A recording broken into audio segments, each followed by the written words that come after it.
હવે સમાજ લુપ્ત થવા લાગ્યો એટલે બધા અલગ અલગ જગ્યાએ વ્યવસાયોમાં લાગવા લાગ્યા. અને સમાજનું કર્તવ્ય છે કે બ્રાહ્મણોને સુશોભિત કરવા, એનું રક્ષણ કરવું, એનું પોષણ કરવું એ સમાજનું કર્તવ્ય છે.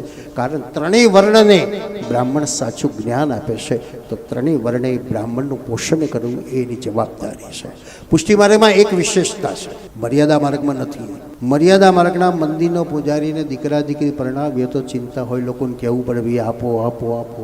જ્યારે પુષ્ટિ માર્ગમાં મુખ્યાજીના દીકરા દીકરીને પરણાવ્યો તો આખો સમુદાય એક બની જાય અને ધામધૂમથી પરણાવી દે.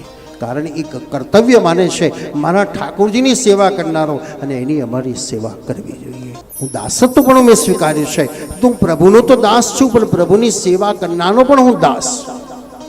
એ બુહારી કરતો હતો એનો પણ હું દાસ છું, ચંપલ હાચવતો હતો એનો પણ હું દાસ છું, એની પણ કંઈક સેવા કરું. આજે બ્રાહ્મણને વેદ મંત્ર ભણવા કે વ્યાકરણ ભણવું ગમતું નથી, પણ કર્મકાંડ ભણવું જ ગમે છે. અને કર્મકાંડ ભણીને રૂપિયા કમાવા તરફ દોડી જાય છે. બ્રાહ્મણોએ એ જમાનામાં એ બ્રાહ્મણોએ આ કામ કર્યું, પરિણામે સમાજ નબળો પડવા લાગ્યો.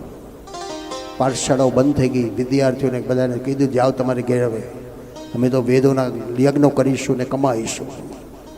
સમાજ નબળો પડવા લાગ્યો, અને નબળા પડેલા સમાજને પોતાના કંટ્રોલ કરવા માટે બલિદાન કરવા લાગ્યો.